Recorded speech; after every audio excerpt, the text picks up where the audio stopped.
Assalamualaikum warahmatullahi wabarakatuh. Pada kesempatan kali ini, saya akan membacakan fikih ikhtilaf atau cerdas dalam menyikapi perbedaan. Memahami masalah khilaf sangatlah penting. Bahkan, hal ini dinilai sebagai sebuah ilmu oleh para ulama. Sa'id Ibnu Jubair mengatakan, orang yang paling berilmu adalah orang yang paling mengerti tentang perbedaan pendapat. Maka selayaknya bagi kita semua untuk memahami masalah ini dengan baik, sehingga kita bisa mendudukan permasalahan pada porsinya masing-masing. Perbedaan dan perselisihan pasti terjadi. Kita semua mengetahui bahwa perselisihan adalah suatu masalah yang tidak bisa dielakkan. Perselisihan akan terjadi baik dalam akidah, ibadah, maupun muamalat. Ibnu Hazm mengatakan, Allah menegaskan bahwa perselisihan bukanlah darinya. Maknanya bahwa Allah tidak ridho dengan ikhtilaf. Dia hanya menghendakinya secara kauni saja, seperti menghendaki adanya kekufuran dan kemaksiatan. Bahkan perselisihan tidak hanya terjadi antara ahli agama, namun juga antara orang yang menisbahkan diri kepada sunnah. Syekhul Islam Ibnu Taimiyah mengatakan, pada kelompok yang menisbahkan diri kepada sunnah dan jamaah, pasti ada perbedaan. Namun, pasti ada juga di antara mereka yang berpegang teguh dengan Al-Quran dan As-Sunnah. Al-Imam Ibnul Qayyim mengatakan, adanya perbedaan pendapat di kalangan manusia adalah suatu hal yang pasti terjadi karena perbedaan pemahaman dan kadar akal mereka. Akan tetapi, yang tercela adalah permusuhan di kalangan mereka. Adapun perbedaan yang tidak menjadikan permusuhan dan pengelompokan, masing-masing yang berselisih tujuannya adalah ketaatan kepada Allah dan Rasul-Nya. Maka perbedaan tersebut tidaklah berbahaya, karena memang itu adalah suatu kepastian yang terjadi pada manusia.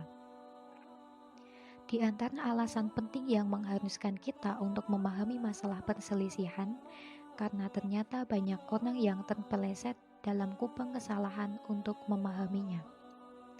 Ada sebagian kalangan yang menjadikan perselisihan sebagai senjata pamungkas untuk menyebutkan kesalahan, kebid'ahan, bahkan kekufuran, sehingga mereka memilih pendapat-pendapat nyeleneh seperti bolehnya acara tahlilan, manakiban, bahkan berani menentang hukum-hukum Islam dengan alasan ini adalah masalah khilafiyah atau jangan mempersulit manusia.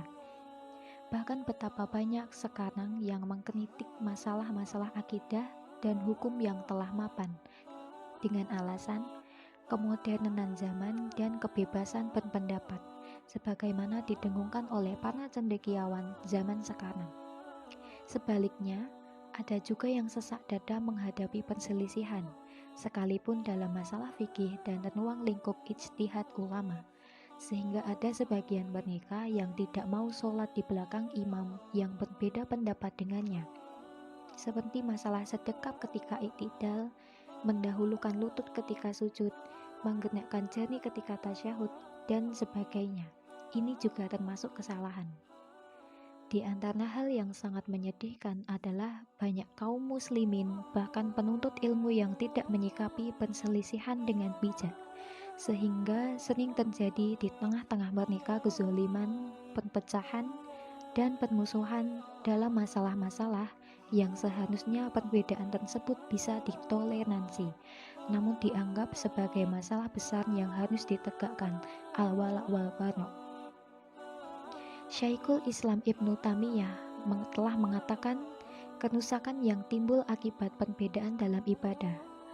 Beliau berkata, perselisihan dan perpecahan yang menyelisihi persatuan dan kasih sayang, sehingga sebagian orang membenci dan memusuhi sebagian lainnya, dan mencintai bukan karena Allah, sehingga menjurus kepada celaan, laknat, sindiran, bahkan sebagian pada taruh bertengkar dengan tangan dan pedang, sebagian pada taruh hajar atau memboikot, dan memutuskan hubungan sehingga tidak sholat di belakang sebagian lainnya.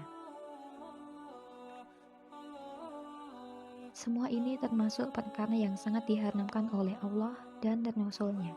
Sedangkan persatuan adalah sesuatu yang sangat diwajibkan oleh Allah dan Rasul-Nya.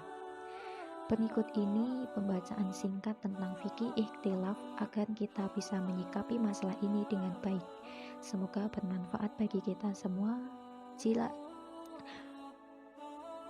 Bila ada kesalahan, saya mohon maaf. Akhirul salam. Wassalamualaikum warahmatullahi wabarakatuh.